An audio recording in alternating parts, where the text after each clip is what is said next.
Boa noite. Em primeiro lugar, eu queria agradecer a presença de todos aqui no segundo dia da mostra O Homem que Caiu na Terra. É uma mostra com o patrocínio da Caixa Econômica Federal, a realização da Caixa Cultural Curitiba, produção da Saraguina Filmes e produção local de The Art Content. Eu sou a Mariana Hartenthal, eu vou ser a mediadora do nosso debate hoje. E antes eu queria só falar uma coisinha sobre a mostra. Ela começou ontem com a projeção de 3 filmes e continua até o dia 28, quarta-feira da semana que vem.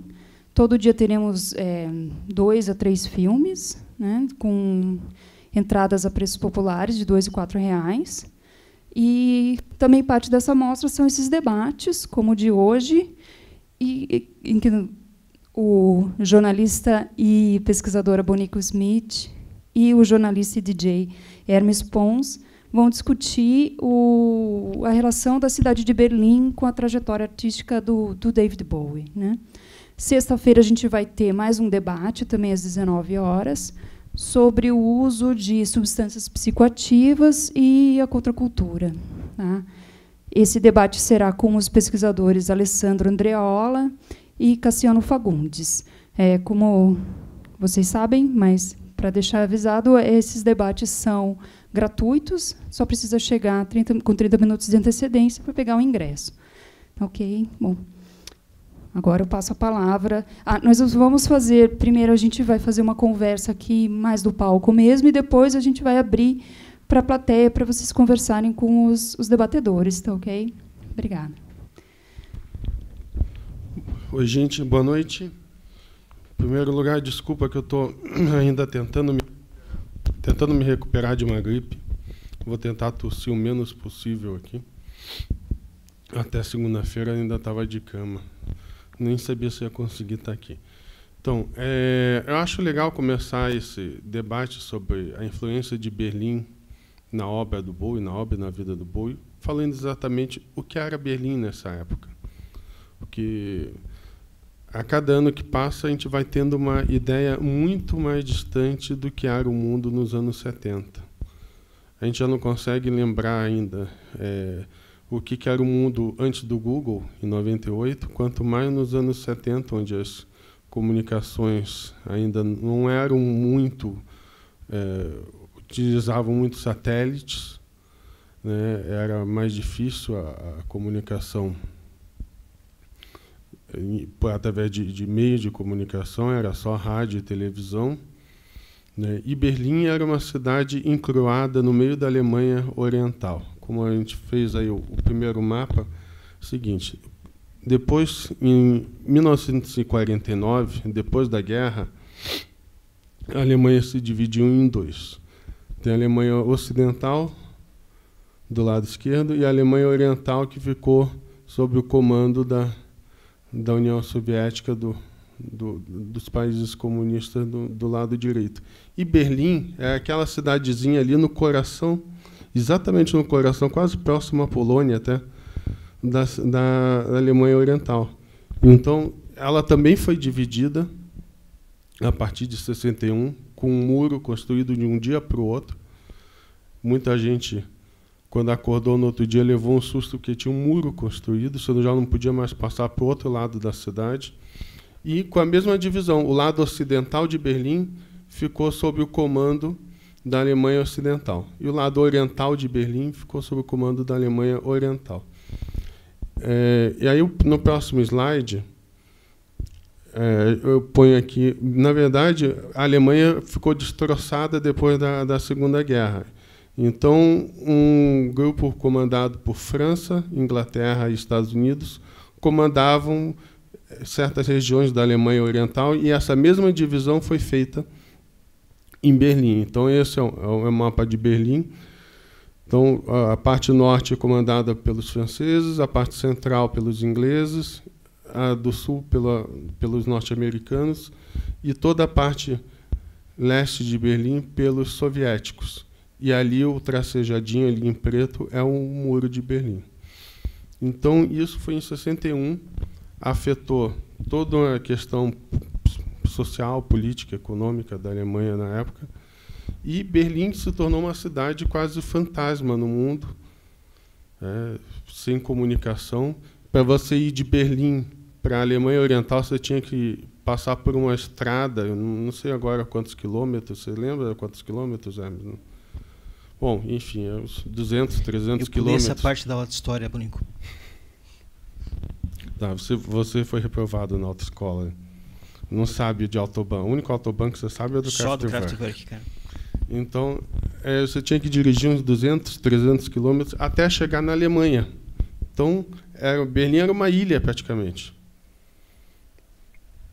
E ali você chegava, tinha franceses, ingleses, americanos, e nos bairros mais pobres, milhares de turcos que vieram da Turquia, se instalaram lá antes da divisão de Berlim e acabaram formando os bairros mais pobres lá dos trabalhadores de classe média baixa de Berlim.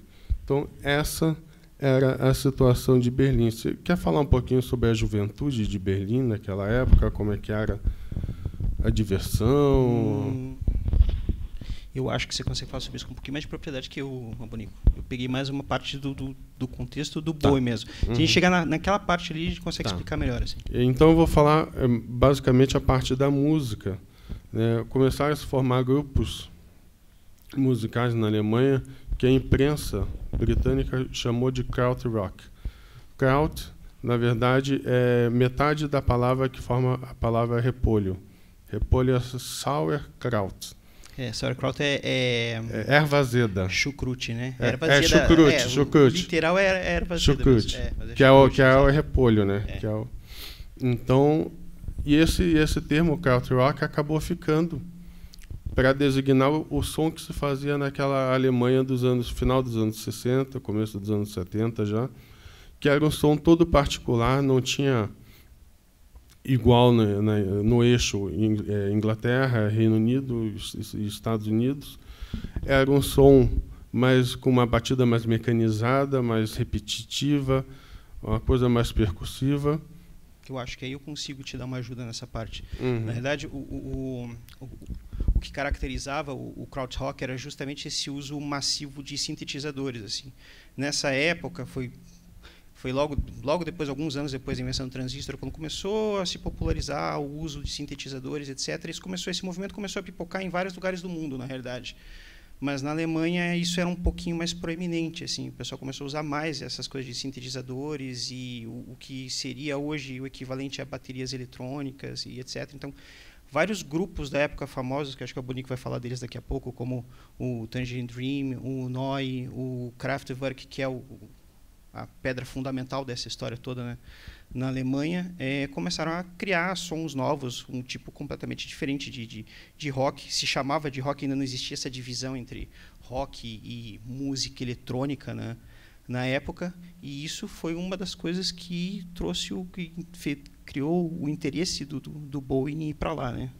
O Bowie ele gostava de uma tendência que chamava dentro do krautrock o motorik, que é o som mecanizado, aquela coisa mais repetitiva, mais minimal, né, mais minimalista, com menos instrumentos. Ele também gostava de colagens, né?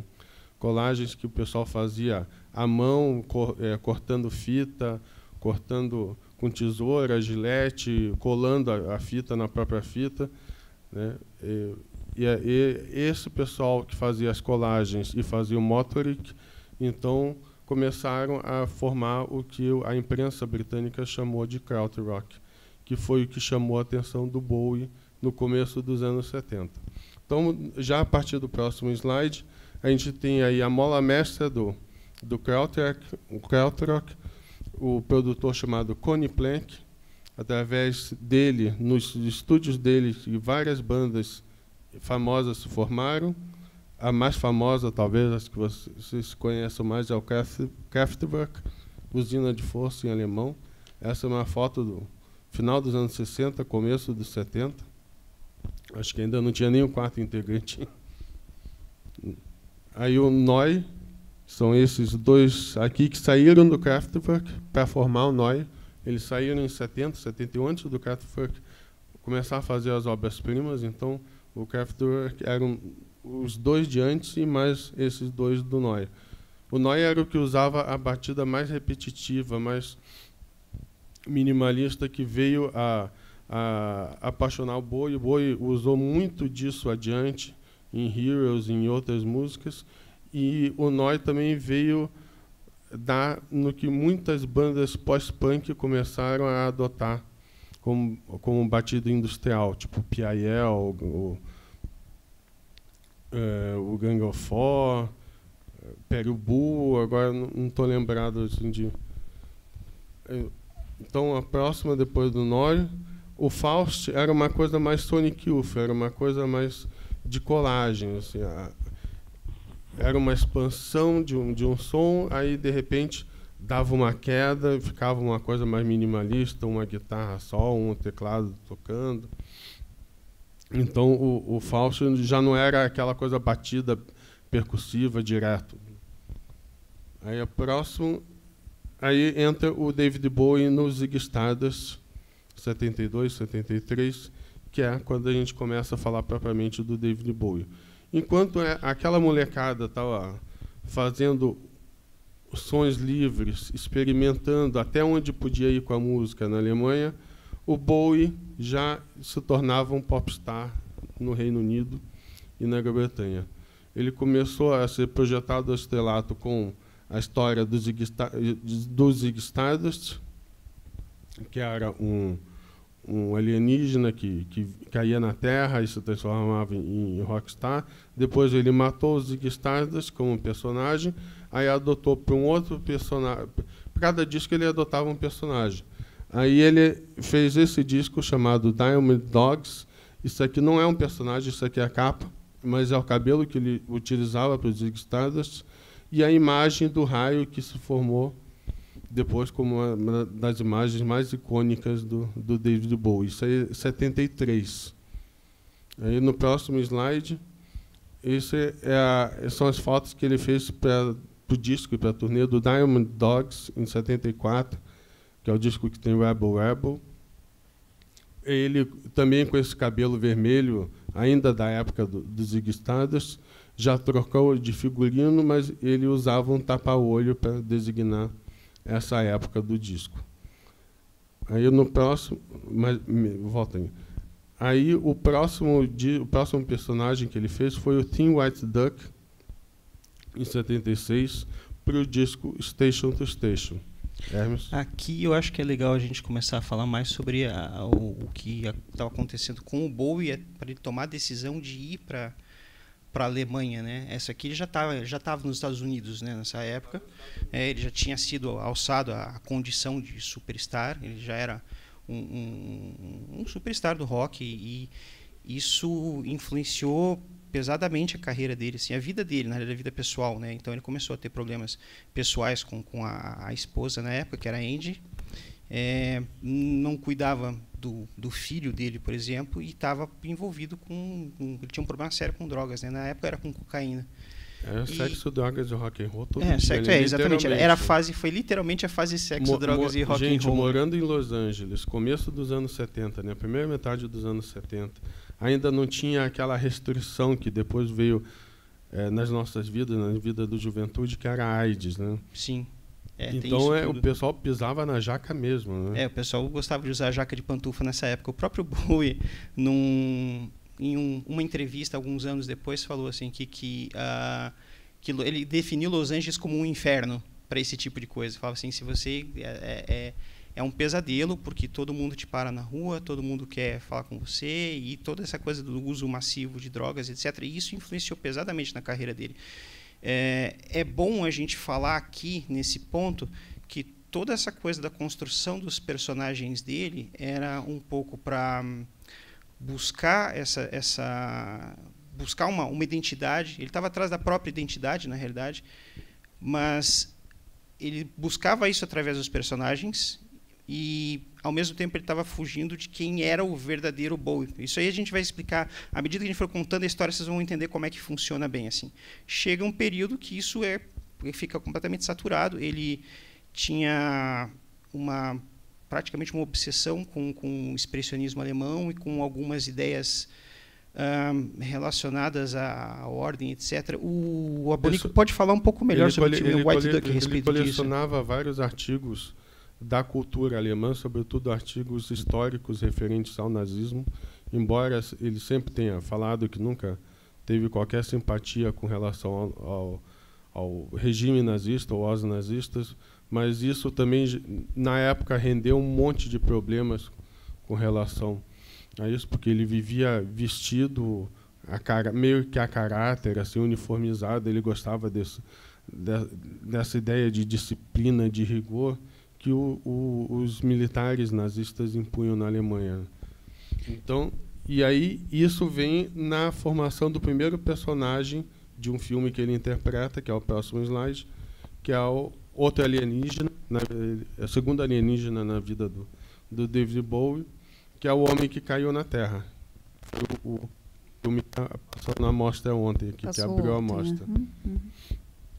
Então, esse filme, ele estava louco para atuar, para ser o protagonista. Quando ele soube que estavam fazendo lá em Los Angeles, botou todo mundo do staff dele para correr atrás, até que ele conseguiu esse papel em 75, rodou o filme em 75 e o filme foi lançado em 76. Então esse filme casa mais ou menos com outro personagem que ele fazia nos palcos, que é o anterior, que é o Tim White Duck, que é o aristocrata de pensamentos de direita, meio almofadinha, e todo meio idiota, assim.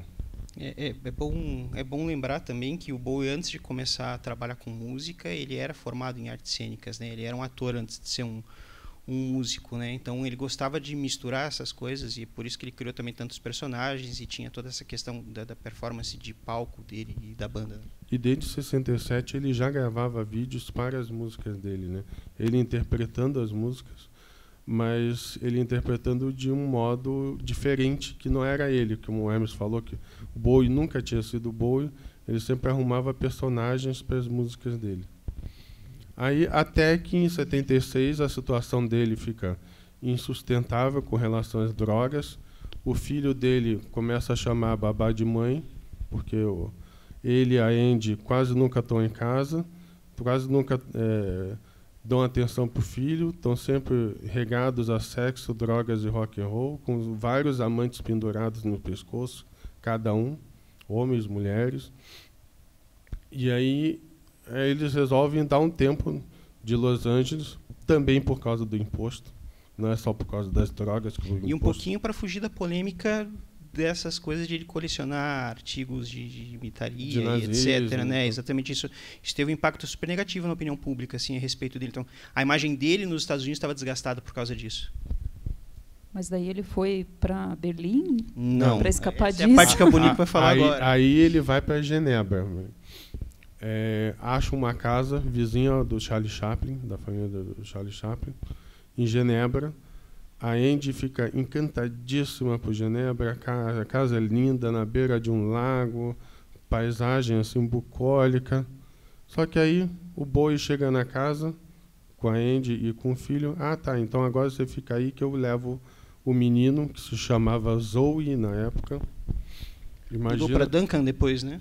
Aí ele mudou para Joe e depois para Duncan. Isso. Imagina o estado do Bowie na época para chamar o filho de Zoe, né? Enfim, daí ele... agora você fica aí em Genebra, fala para a Angela isso, e leva o filho para Berlim. Eu vou levar ele lá, vou gravar um disco lá e já volto. Então, aí que começa a fase Berlim do David Bowie, final do ano 76. E, não contente em levar o menino, ele leva também um dos melhores amigos dele a tiracolo, que é o Iggy Pop, sob a desculpa de vamos lá gravar um disco também com a minha banda, com o meu produtor, mas também era para ajudar ele a tirar o pé da jaca das drogas, né? Não funcionou muito, né? Não funcionou. O próprio Bowie deu uma entrevista em 95, se eu não me engano, para Rolling Stone, não estou bem certeza em relação à fonte, a data sim, em que ele fala que, apesar de que funcionou, a ida para Berlim funcionou para um monte de coisa, mas em relação às drogas não funcionou tão bem, porque embora estivessem fugindo do uso de cocaína, etc., na época a população de Berlim tinha um problema muito sério com o uso de heroína. Então, ele mesmo falava, a gente saiu da capital da cocaína nos Estados Unidos e foi parar na capital da heroína na Europa. Então, por aí vocês têm uma ideia de para onde é que vai essa história. E o Bowie também resolveu adotar Berlim por um tempo, porque ele tinha uma ideia, depois de ler alguns romances, inclusive o romance que foi dar no filme Cabaré, foi adaptado para o cinema e virou Cabaré, de uma imagem de uma Berlim decadente, que seria mais ou menos igual que era Paris nos anos 20, nos anos 30, depois de toda aquela explosão cultural e efervescência da Belle Époque. Então ele achava que Berlim era isso. Ele chegou lá, não era. Ele chegou e deu de cara com uma cidade semi-fantasma e com um monte de área industrial, no final das contas, né? Área industrial, um monte de coisa vazia, porque um monte de gente fugiu da Alemanha, né, na Segunda Guerra. Então Berlim é uma cidade cheia de vazios, né, um monte de turco nos bairros pobres, um monte de jovem fazendo a música livre que eles queriam fazer, que era o krautrock. E o Bowie chegou lá, agora eu posso andar sozinho na rua sem ser reconhecido. Né? Inclusive, esse foi uma das melhores coisas para ele, tanto para ele quanto para o Iggy Pop. Nessa imagem está ele na frente do muro de Berlim. Do muro, exatamente. Inclusive, ele falou disso também em entrevistas, que a melhor coisa que aconteceu lá era justamente essa coisa do anonimato. Eles podiam circular para onde quisessem, sem ser incomodados por ninguém. E é bom notar que nessa época já tinha essa coisa dele estar fugindo dessa situação toda. Ele queria se livrar não só do uso das drogas, mas ele já estava mudando a maneira de pensar dele em relação aos personagens, etc. E a busca dele por um tipo de som diferente acabou desembocando nisso. É interessante falar que, apesar da tal trilogia de Berlim ter esse nome, o primeiro disco ele foi gravado uma parte em Paris e uma parte na Suíça. Foi. Né? Ele foi composto em Paris, mas ele foi gravado parte em Paris e parte na Suíça. E o terceiro disco, que foi não foi gravado em Berlim. Não foi gravado, ele foi composto em Berlim, mas ele foi gravado nos Estados Unidos. Foi gravado em Nova York e tinha mais uma cidade. Los Angeles. Mas você pode só falar o nome dos discos, do que é conhecido como trilogia?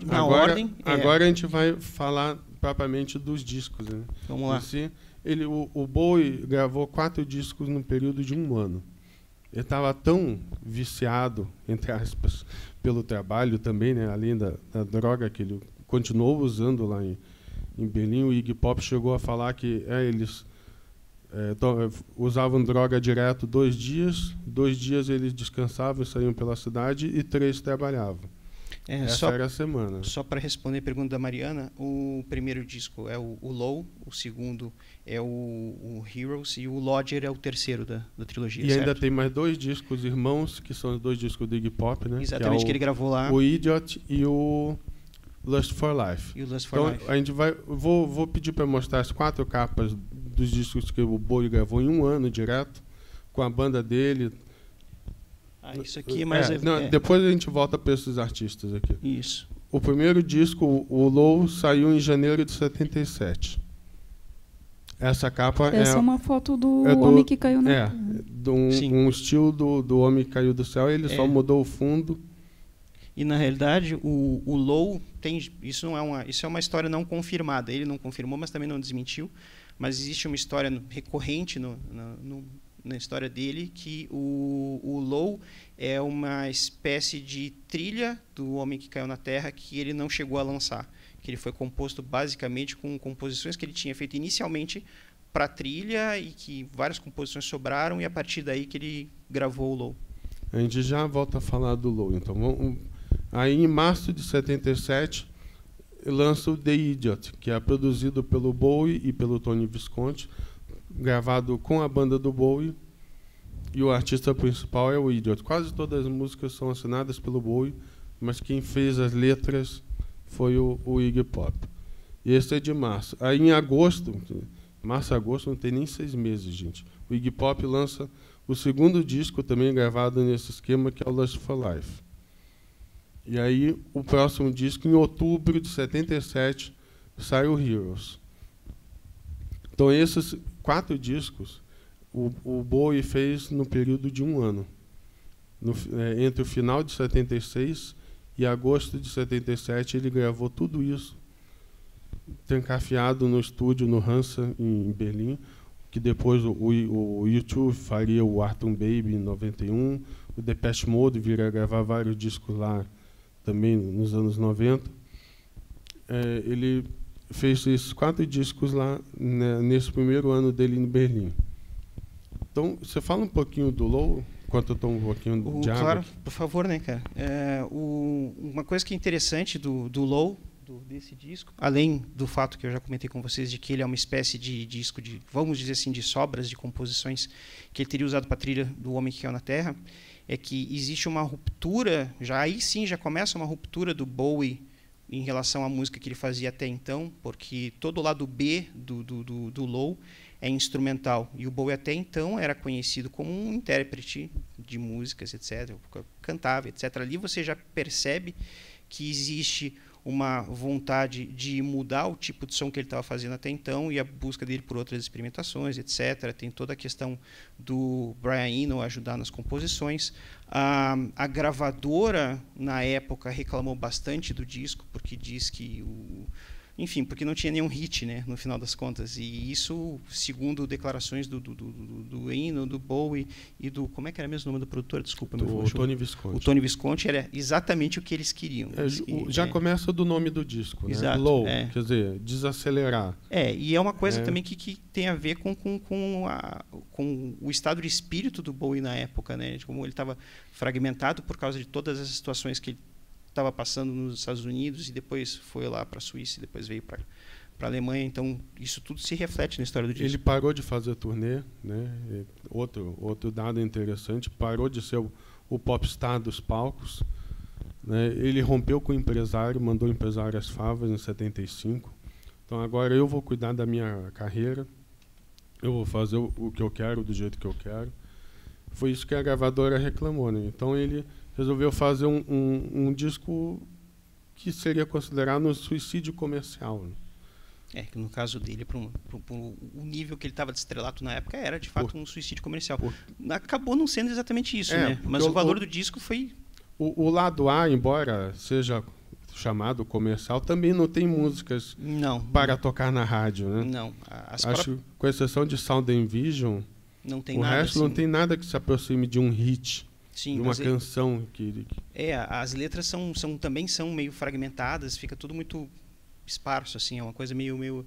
Como é que eu posso explicar? Em relação aos discos anteriores do Bowie, você ouve e não dá a impressão de que é a mesma coisa, assim, você consegue perceber que existe sim ali uma mudança. Tem toda a questão da participação do Brian Eno, que era do Roxy Music, que foi uma banda que marcou a parte do glam rock na história da junto da com música. Bowie, né? Isso, exatamente.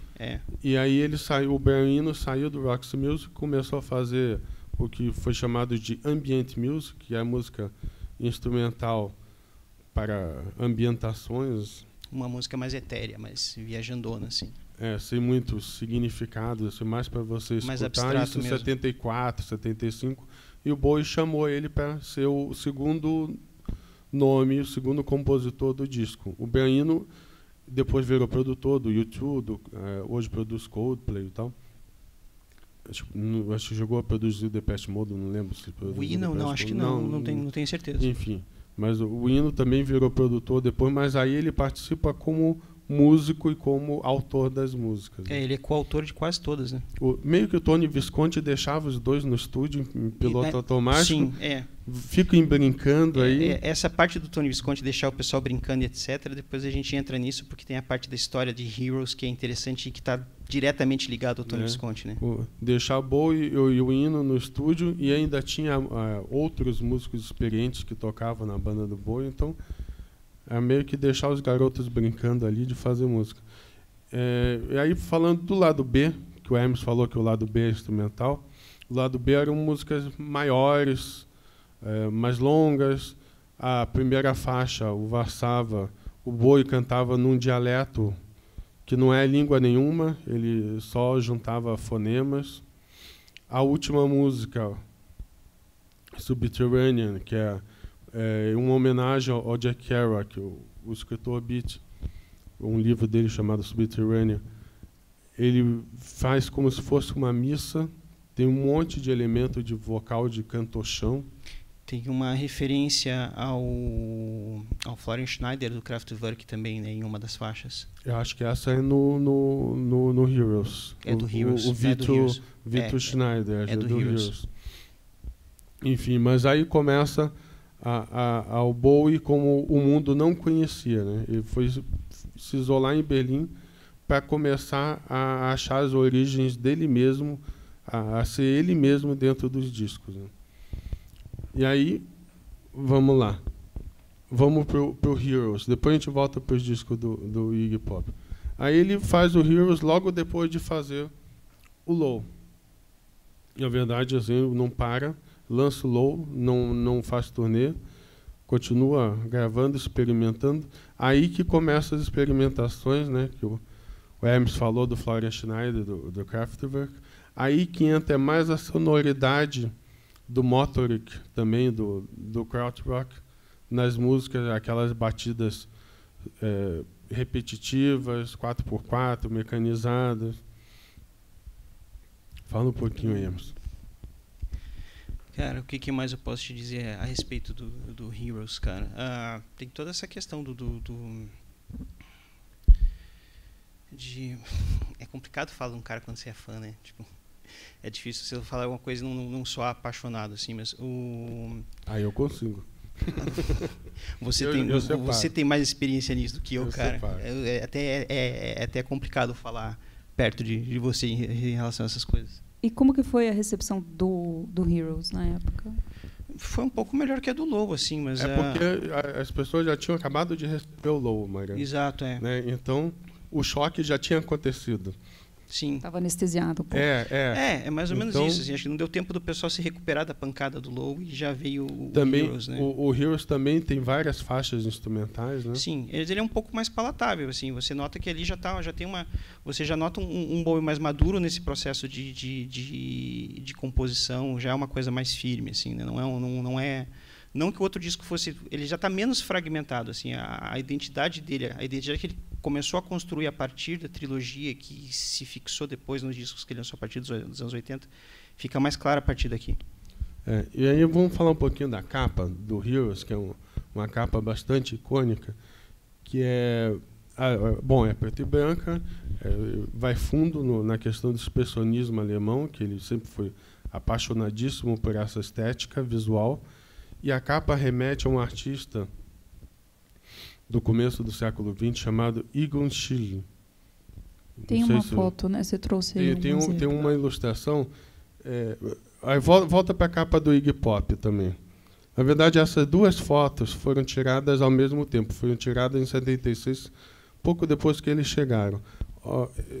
Fazem homenagem aos chamados homens tortos. Olha a posição dos braços, das mãos, dos dedos dos dois. Do Iggy Pop, a mão não está tão reta assim, e o do Bowie no Heroes. Quer dizer, tem um dedo dobrado, a mão está para cá, um dedo para lá. E aí essa estética está nas gravuras de um artista chamado Egon Schiele. Aqui eu selecionei 3 autorretratos dele, né, também nessa estética do homem quebrado. Assim. O cotovelo reto, a mão para lá, tipo caindo, um dedo para um lado, o outro para o outro. Então, esse Egon Schiele foi um dos artistas que mais marcaram o Bowie durante a fase de Berlim. Tanto que essas 2 capas do Iggy Pop e do Bowie homenageiam o Schiele. E aí outro artista que está antes é o Eric Heckel, também com as gravuras dele. Aí já não sei se é um autorretrato ou não, mas o que parece que os 3 são bem parecidos, os 3 rostos são parecidos. Talvez seja também um autorretrato. O Eric Heckel, ele era um arquiteto que depois participou de um grupo de artes, coletivo de artes, chamado Die Brücke. Eu não falo alemão, mas deve ser isso a pronúncia, que se chama A Ponte. O Eric Heckel já é um pouco mais contemporâneo do Bowie, o começo do pós-guerra ali e tal, né? e o outro já é no começo do século XX. Então, esses dois artistas, artes plásticas, também acabaram influenciando bastante o Bowie. Ele era um artista muito, muito, muito visual. Exato. E ele conhecia muito de arte também. Era colecionador de arte, né, e gostava de outras expressões artísticas também, teatro, Butoh, japonês também, a cara branca e tal. Isso é influência mais no Tim White Duke mesmo, né? Essa coisa ele usava nos personagens. Kabuki, exatamente, né? Exato. E aí, vamos voltar lá. Pra frente. Pro Heroes. Heroes. Daí o Heroes, na verdade, é a sedimentação do Bowie em Berlim. É a suma essência do que ele tinha se proposto ao ir para lá, né, se recuperar das drogas, se recuperou um pouquinho, nem tanto.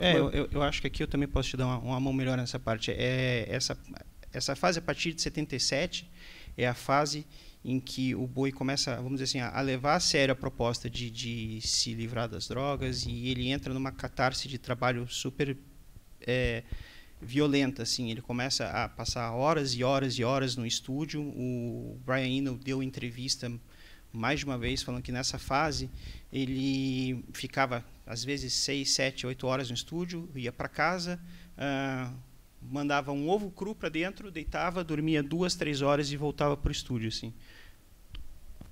Um ovo cru. Haja disposição. Haja disposição, né? Mas é interessante isso também, porque nessa fase dele de começar a desenvolver toda essa história a partir de 77, que ele começa a perceber que ele não precisa das personagens e começa a criar a própria identidade, sabe? Ele vê que ele não precisa mais dos adereços e não precisa ficar criando tanto personagem em sequência para se manter. Onde o Bowie começa a aparecer de verdade.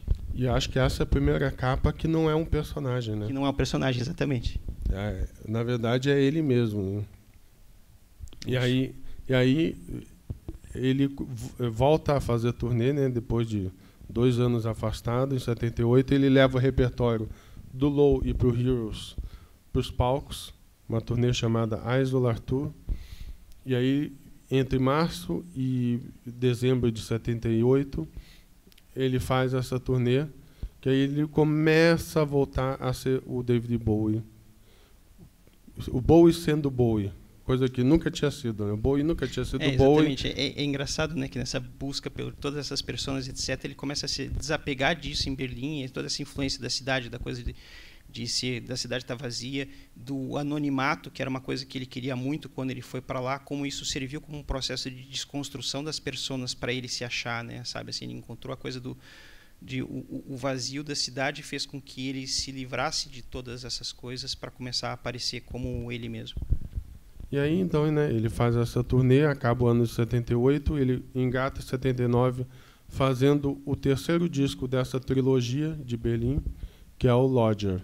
A capa, eu não trouxe aí, mas depois vocês podem procurar na internet, também faz parte a série Homens Quebrados do Exatamente, Chile. É uma foto em 2 partes, assim. Era um álbum, né, de capa dupla. É um álbum de capa dupla, e ele parece uma pessoa que sofreu um acidente de carro na foto, assim. Ele está completamente torto, em referência ao no chão de um banheiro, né? Um pé para lá, um pé para cá, mão para cá. Exatamente, é todo rabiscado. Nariz assim. torto. É uma foto bem perturbadora, na realidade. E aí esse disco ele começou a ser feito, a ser pensado, a ser criado em Berlim, mas ele já é o desapego dele de Berlim. Ele já passa algum tempo de volta aos Estados Unidos para gravar a partir de março. E aí sai o Lodger, eu não lembro agora quando que ele saiu, enfim, mas acho que foi o 2º semestre de 79, já o Bowie dando adeus a Berlim, mas ecos ainda vão ser ouvidos, vão ser notados no próximo disco do Bowie, que é de 80, que é o Scary Monsters, é o que tem Ashes to Ashes, é a faixa mais famosa. E aí, ecos ainda vão ser ouvidos da música que ele gostava, do krautrock, essa batida repetitiva, mecanizada, uma coisa mais no sentido dele procurar a essência dele mesmo nas letras, começar a falar dele nas letras, o que ele estava sentindo, o que ele achava que ele era. Então já não era mais a voz em personagens. Eu queria voltar só um pouquinho na época da gravação dos discos com o Iggy, porque também vai acabar conectando com essa história. E uma outra coisa, eu acredito inclusive que a influência de Berlim na obra do Bowie se estendeu para além disso, assim. Tem discos como o Outside, por exemplo, que é de 95, né? Como o Outside e o próprio Black Star, que eu acho que tem muita influência ainda das coisas que ele fez em Berlim, assim, sabe? O Earthling, 97. O Earthling também. O Earthling foi uma brincadeira dele com música eletrônica, mas que eu pessoalmente acho uma coisa mais...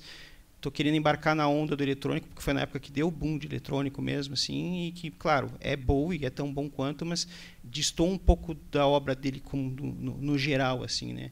Mas é interessante perceber essa coisa, porque o Outside, por exemplo, apesar de não estar diretamente ligado, ele é um disco super conceitual, né? Ele aplica o conceito de arte criminosa no disco. O disco conta uma história, é complicado, vai levar muito tempo para explicar a história toda, mas basicamente é uma história de um crime, né, no Outside. Uhum.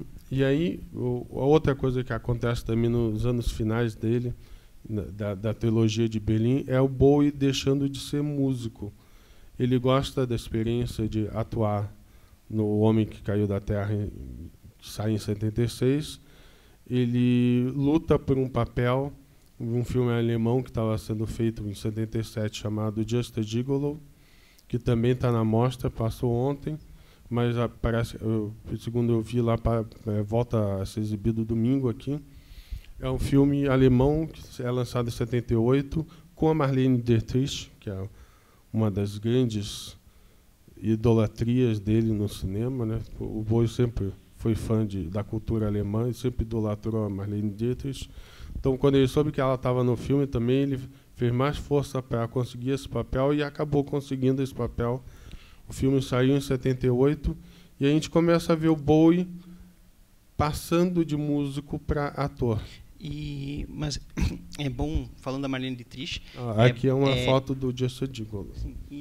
Mas ele não chegou a contracenar com ela, não, né? Não chegou. Porque as filmagens com a Marlene foram feitas em Paris, né? Uhum. Apesar do filme ser alemão, a parte dela foi filmada em Paris, então ele se esforçou para fazer o filme com ela, mas acabou não contracenando com a Marlene. Né? Mas estão dois no mesmo crédito, né? Dividindo Bowie e já Marlene. É alguma coisa. Né? Para ele, sobretudo. Né? Sim. E aí, então, o Bowie começa a se descolar da imagem do músico e começa a ser ator.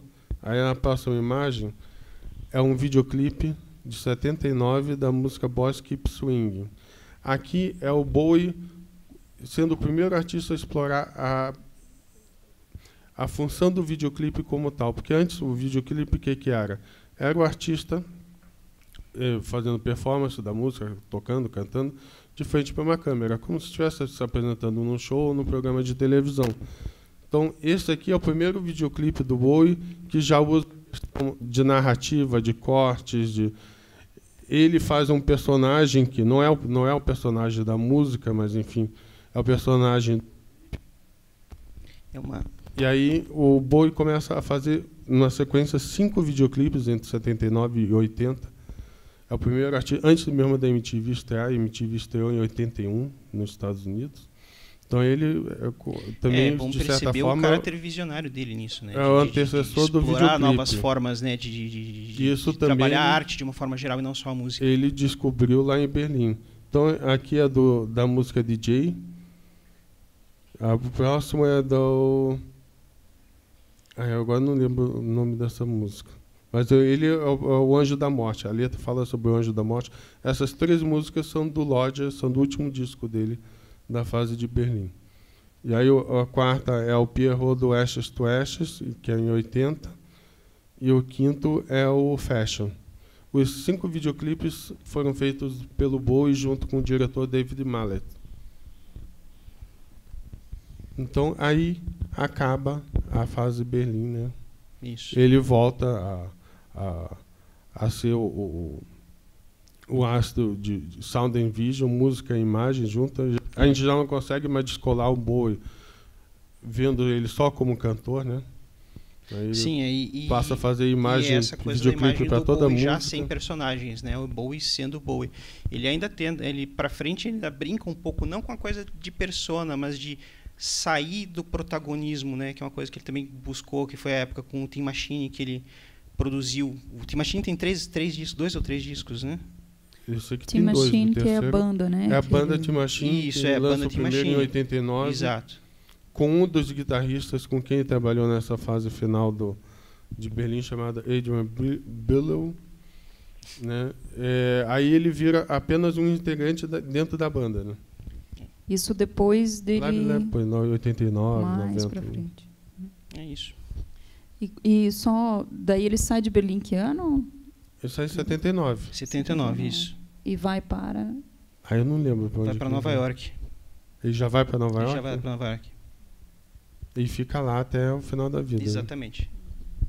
Né? Ele vai de Berlim, vai para uma outra cidade cosmopolita, né? Ele não vai para Los Angeles, né? Não, ele não vai para Los Angeles. Ele vai para Nova York justamente porque tem de tudo lá, de todas as etnias, todos os povos, né? Sai desse centro do entretenimento que ele estava, quando ele estava nessa paranoia de drogas. Tá? Bom, acho que agora dá para é abrir para as perguntas de vocês. Só pediria que falasse o microfone, porque está sendo gravado. Tá?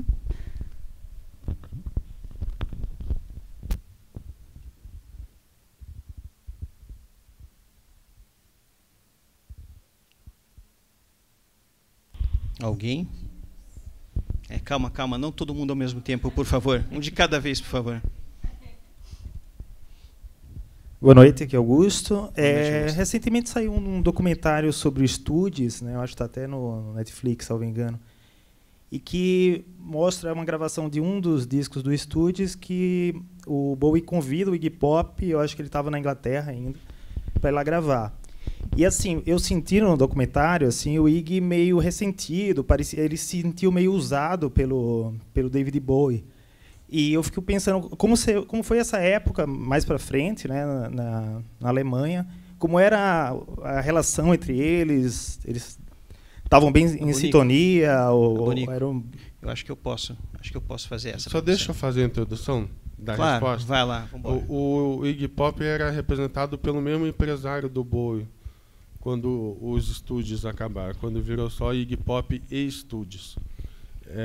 Eles passaram a ser representados pelo Tony Jeffries, que também representava o Bowie, a quem o Bowie mandou as favas quando ele foi para a Europa.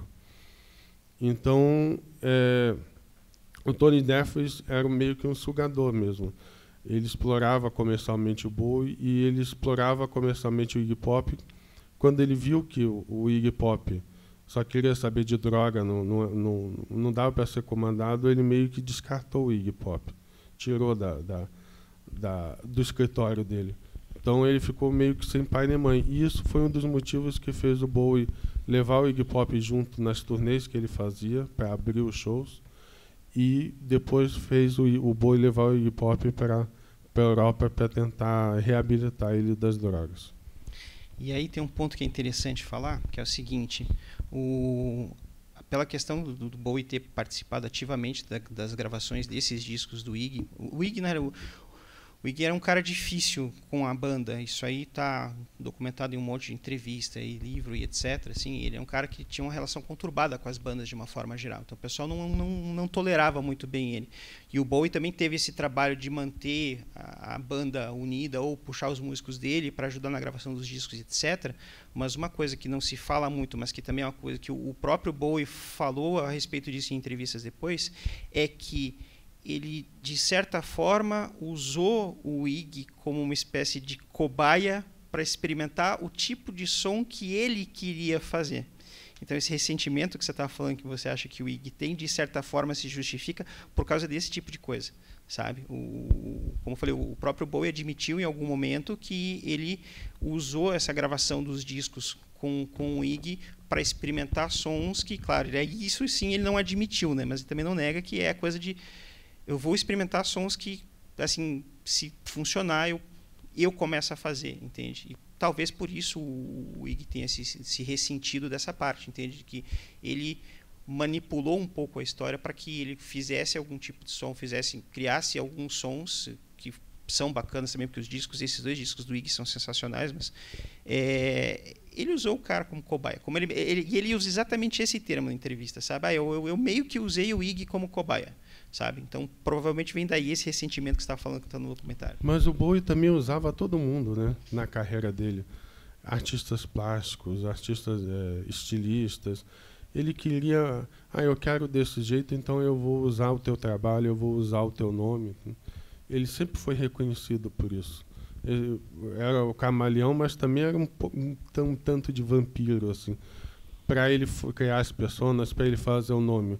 O Bowie depois acabou sendo famoso por causa disso. Tem até uma biografia que foi lançada, acho que ano passado, ano retrasado no Brasil, uma que tem uma capa prateada, que fala muito disso, das questões dos envolvimentos pessoais do Bowie com as pessoas, não só os amorosos, assim, mas com as relações profissionais, em que ele usava mesmo as pessoas meio com sangue frio, assim, e depois descartava. E esse comportamento ia se repetir também nos discos que ele gravou com a banda, lá com o Tin Machine, né? Porque embora ele tivesse apenas como integrante da banda e não fizesse questão de não ser o protagonista, tem entrevistas com vários dos integrantes do Tin Machine que no estúdio era ele que mandava, sabe? Então, quer dizer, na realidade, a coisa dele não ser o protagonista e ser só mais um membro da banda era puramente fachada. Mas também ele usou os caras para dizer, olha, eu sou uma banda agora, né? Exatamente, tem isso também, né? E é engraçado os olhos da imprensa eram pé e esse é um padrão de comportamento dentro da música que você acaba vendo em outras pessoas depois, sabe? A Madonna faz a mesma coisa, se for puxar alguém mais novo ainda, a Lady Gaga faz a mesma coisa, sabe? Então, assim, é uma espécie de modus operandi que acabou meio que se repetindo em outros artistas da música, assim. Mais alguém? Calma, gente, calma. Só por favor. Pode perguntar do Bowie fora de Berlim também, né? Sim. Perguntar da carreira do Bowie também. Então...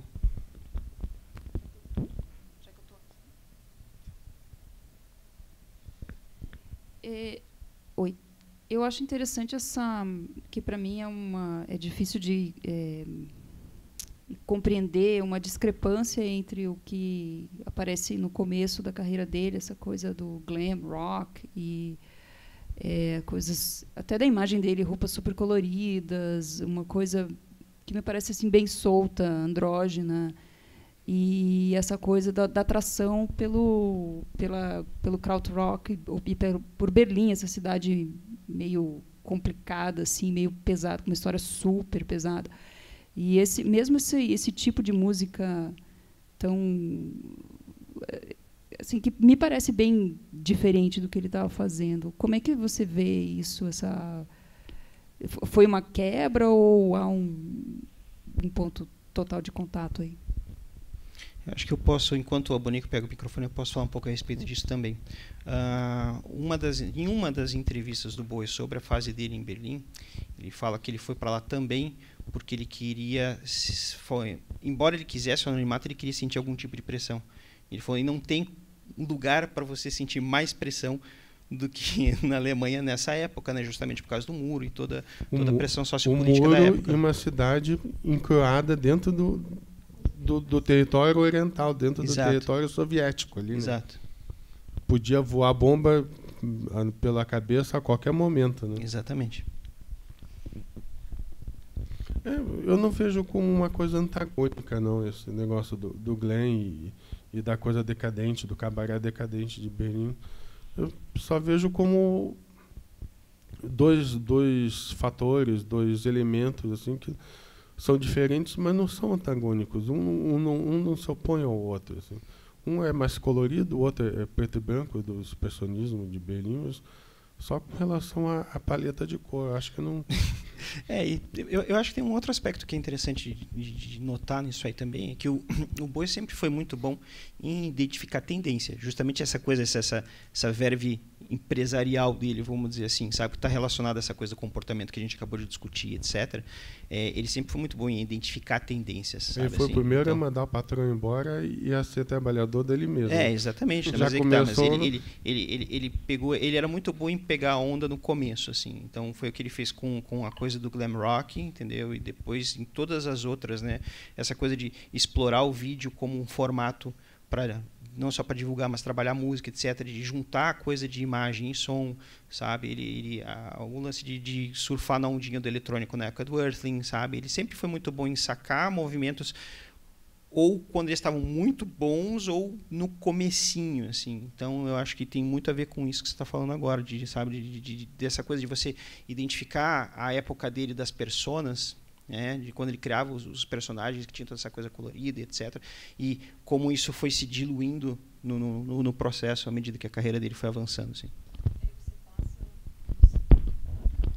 Você passa ali dos anos 70, da psicodelia e tal, daí vai chegando mais no finalzinho com uma coisa bem mais punk, uma coisa assim. Tanto que tem muito do krautrock no pós-punk, né? As bandas... Depois que o punk meio que acabou em 78 com os Sex Pistols, e ninguém mais queria chamar os Sex Pistols para dar entrevista ou tocar na rádio, aí as bandas de punk começaram a tirar um pouquinho da violência, daquele som, do confronto, e colocar um pouquinho mais arte. Então as bandas punk viraram pós-punk. Eram gente vinda de escola de arte, começaram a flertar com várias vanguardas. Ali acho que é isso que... Sim. Que entra o Bowie também. O Bowie meio que visualizou o pós-punk ali naquela... Exatamente. E tem que levar em consideração também a coisa do movimento artístico. Assim, se você analisar a coisa um pouquinho mais de fora e enxergar pelas décadas, assim, não tem como você não ver, por exemplo, que os 80 foram meio que uma ressaca dos excessos da doideira que foram os 60 e os 70, né? Então, óbvio que isso ia influenciar na música, né? E ainda tinha a questão da AIDS, né? Exatamente. Que ninguém sabia o que era. Exato. Então, meteu um medo naquela geração na qual eu me identifico, porque eu também era adolescente no começo dos anos 80, né? Medo, você não pode mais testar seus limites no sexo, nas bebidas, né? No comportamento. Tem toda essa questão também e é engraçado, né? Porque os 80 ele tem essa coisa meio soturna, meio foi bem de ressaca mesmo, né? Sei lá, você pega Sunday Morning do Bolshoi, por exemplo, aquilo ali é meio que, para mim, aquilo é meio que o resumão dos 80, assim, sabe? Tipo a letra de Sunday Morning. E outra coisa que eu estava lembrando enquanto eles estavam falando ali, a capa do Heroes, ela foi revivida agora, no primeiro disco do Bowie, depois da volta dele, que ele ficou 12 anos recluso, em silêncio, ninguém sabia o que tinha acontecido, se ele estava doente, se não estava. E ele escolheu justamente a capa do Heroes para ser a base da capa do The Next Day, que é o disco que foi lançado em 2004. O primeiro dos 2 discos dele gravado depois desse ato. Acho que ele escolheu essa capa porque é o primeiro disco que representou ele mesmo. É plausível. Né? Eu acho que ele quis dizer assim, tipo, agora eu estou voltando de novo, The Next Day, e embaixo está a capa em que eu era eu. Então, acho que ele já dava pistas naquele disco que ele estava morrendo, que ele estava enfrentando um monte de problemas no coração, estava começando a desenvolver um câncer, e aí ele deixou isso como pista. Eu vi um documentário do designer dizendo que ele ofereceu várias capas do Bowie como base para o outro quadrado branco escrito The Next Day. E o Bowie escolheu a do disco do Heroes. Mais alguém?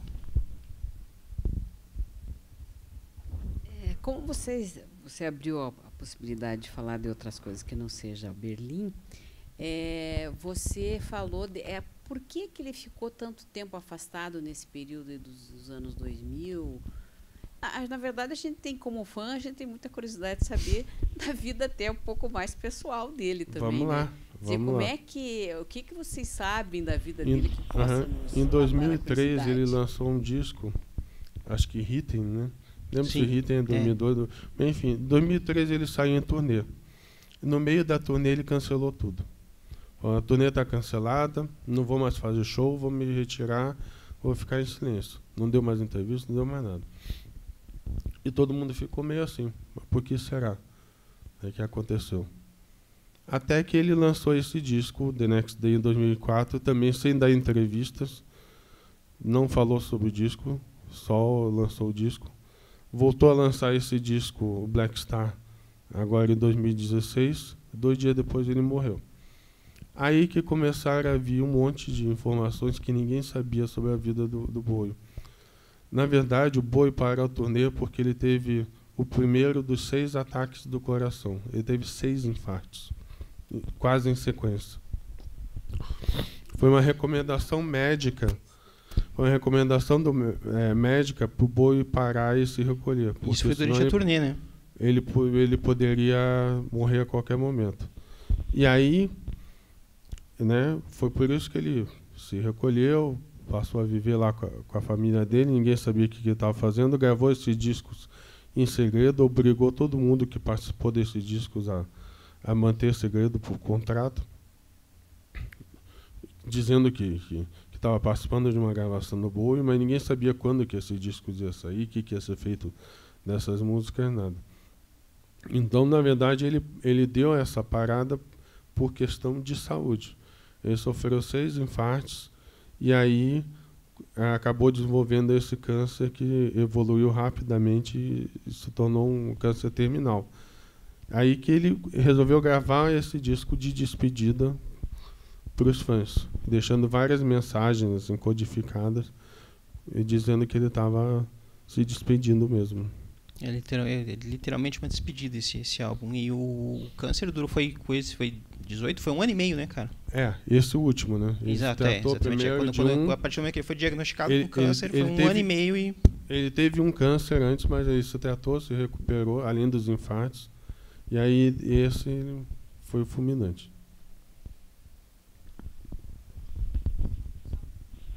Fechar então essa parte, eu ouvi falar que que houve a possibilidade de ele ter feito eutanásia, da coincidência da morte com o lançamento do disco. Você acha que isso é possível? É do David Bowie fazer isso?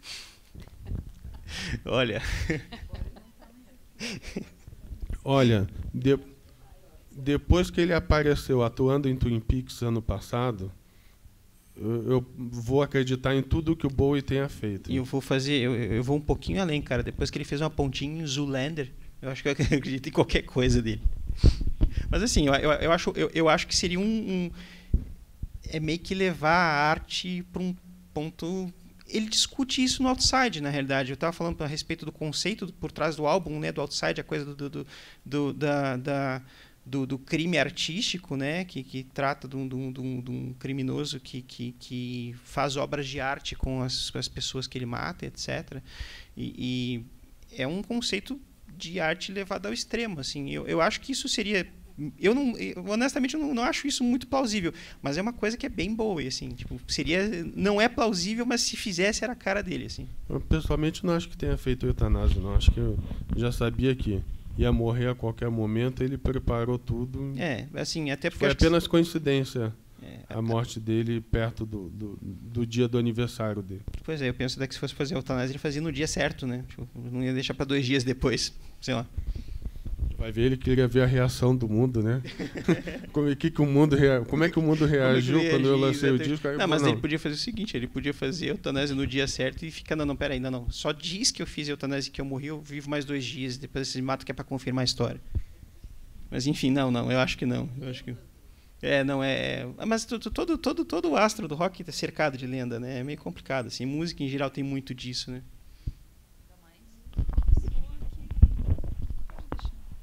Nossa, eu tô falando ainda mais uma pessoa que sempre era maior do que nós, né? É que é só para gravação que é melhor. Porque tem essa coisa da atuação dele, né? Como eu falei no começo, o Bowie começou como ator e a música entrou na carreira dele, assim, mas ele sempre foi mais ator que qualquer outra coisa, ou ele se considerava mais ator, assim. Em algumas fases ele fala de essa obsessão dele pelo expressionismo, essa participação em todos esses filmes que estão, por exemplo, na mostra, etc., deixam isso bem claro, assim. Então, É isso. E ele também atuou como se ele estivesse morrendo, né? Sim. Nesse último clipe, né? Nos do dois Lazarus, últimos, na né? realidade, né? Porque o Lazarus também é cheio de recadinhos pro pessoal, né? Eu tenho o Lazarus e o da cama, né? Isso, exatamente, que é o... Eu não lembro o nome dele. Não, Lazarus é o da cama, né? É o Mas, anterior. enfim, ele sai da cama, vai pro armário como se ele estivesse morrendo. Saindo de Então, cena, literalmente, né? O Bowie sempre teve muita consciência do que ele queria passar para as pessoas. Mesmo acho que na fase da paranoia, da doideira dele com as drogas, ele sempre teve muita consciência de, não, eu quero que isso seja assim, desse jeito ou desse jeito. E acho que ele explorou isso, fez da morte dele arte, uma obra de arte.